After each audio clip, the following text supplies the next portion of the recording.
9h, Europe 1 matin. Il est 7h12 sur Europe 1. Dimitri Pavlenko, vous recevez ce matin la cofondatrice du collectif Femmes Azadi, Mona Jafarian. Bonjour Mona Jafarian. Bonjour. Bienvenue sur Europe 1. Vous êtes franco-iranienne. Vous publiez ces jours-ci ce petit livre que je montre à l'écran si vous nous regardez sur europe1.fr.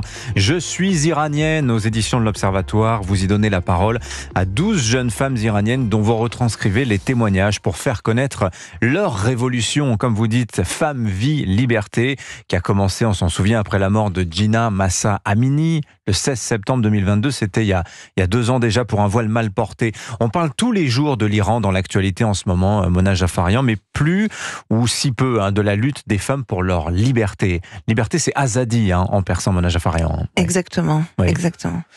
C'est vrai que après le geste de Orhud Arioi qu'on a vu la semaine dernière, oui, cette jeune femme qui se dévêtit complètement, après avoir été agressée par les milices bassidj du régime, ça a permis de remettre en lumière le combat des femmes iraniennes et du peuple iranien dans son intégralité, puisqu'aujourd'hui on est vraiment face à un peuple uni contre la République islamique, et parce qu'on a tendance un peu dans l'actualité à n'aborder le sujet de l'Iran que dans des questions géopolitiques quand il s'agit de guerre. Les missiles balistiques, exactement. Le conflit et on en oublie qu'il y a plus de 80 millions d'Iraniens aujourd'hui qui résistent et qui continuent toujours la désobéissance civile. Alors certes, on ne voit plus des centaines de milliers de personnes dans les rues parce que la répression a été si féroce et si intense que les gens ont eu du mal à tenir dans la rue, mais chaque occasion est bonne pour montrer au régime qu'il n'a plus aucune légitimité. Alors j'ai été très surpris en lisant certains témoignages, parce que c'est vrai, on a des idées un peu toutes faites sur ce qui se passe là-bas, on a tendance à calquer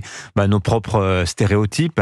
Vous dites d'abord que Femme, Vie, Liberté, c'est pas un mouvement féministe en fait, c'est un mouvement nationaliste. Et alors il y a des phrases extrêmement fortes. Ces jeunes, vous dites, regrettent un Iran qu'ils ou elles n'ont pas connu, et ils disent vouloir récupérer leur pays. Mais qui leur a volé leur pays, Mona Jafarian, à tous ces jeunes ? C'est vraiment le sentiment qu'on a au fur et à mesure des témoignages que je recueille. Déjà, il y a un véritable retour aux sources, de relire son histoire, de reprendre, d'apprendre sa culture. Et c'est vrai que pour les Iraniens aujourd'hui, d'ailleurs, ils insistent beaucoup sur le fait qu'il ne faut pas dire Iran quand on parle de la République islamique. Et d'ailleurs, la République islamique elle-même n'emploie pas le mot Iran. Ils disent toujours la République ou la Révolution islamique.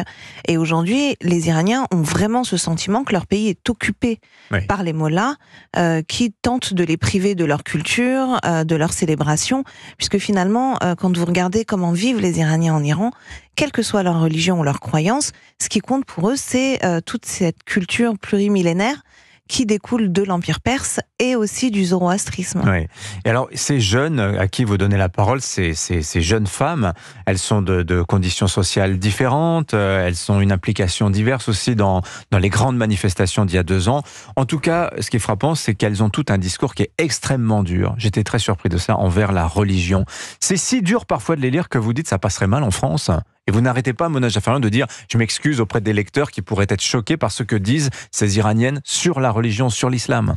Oui, parce qu'en fait, elles n'ont pas de filtre. Et c'est vrai qu'au fur et à mesure de l'écriture de ce livre, je me disais « mais c'est fou, parce que moi, j'oserais pas dire ça en France ».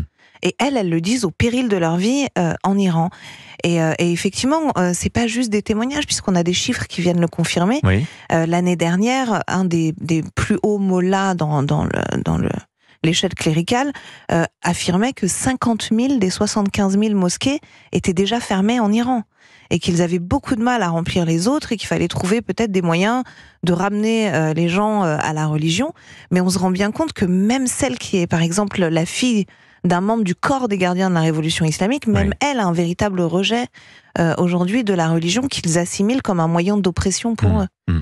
Alors, très étonnant aussi, ces jeunes à qui vous donnez la parole soutiennent Israël. Mona Jafarian, racontez-nous ça, parce que j'avoue que c'est un des passages qui m'a le plus étonné à la lecture de ces témoignages. En fait, on a une vision assez particulière en Occident, puisqu'on assimile systématiquement les Iraniens à la République islamique.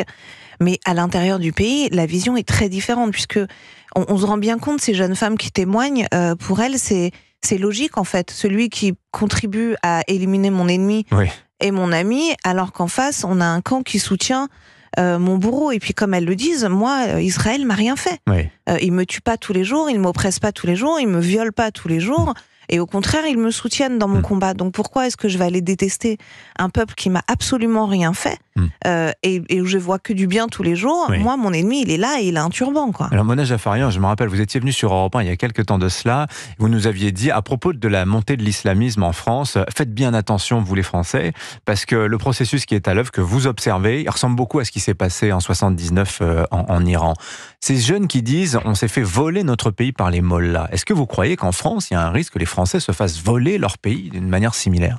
Écoutez, on a la chance d'avoir une république forte, mais nous, on est quand même inquiets parce qu'on voit effectivement le même cheminement se mettre en place, puisque en Iran, ça avait commencé entre une alliance entre les mollahs, les islamistes et l'extrême gauche iranienne.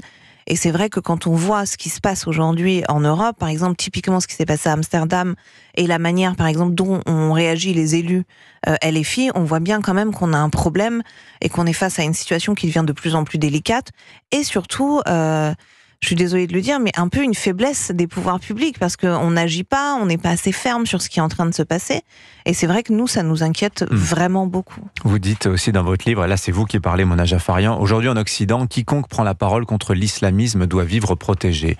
C'est votre sort, Mona Jafarian. Vous êtes protégé, il y a vos gardes du corps qui vous attendent devant le studio d'Europe 1, là.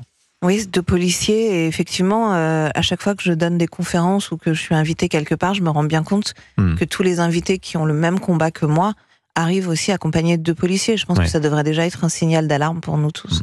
Ces jeunes femmes, on va terminer là-dessus, elles sont 12 aussi.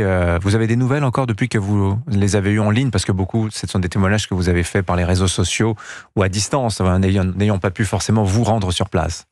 Oui, j'ai encore des contacts et puis elles suivent de loin discrètement et à chaque fois qu'elles voient que je suis invitée dans un média, elles sont très heureuses parce qu'elles se disent ça va être d'autant plus de personnes qui vont entendre notre voix. Voilà. Et alors je vais pas dévoiler la fin, mais ça se termine sur une très belle histoire d'amour.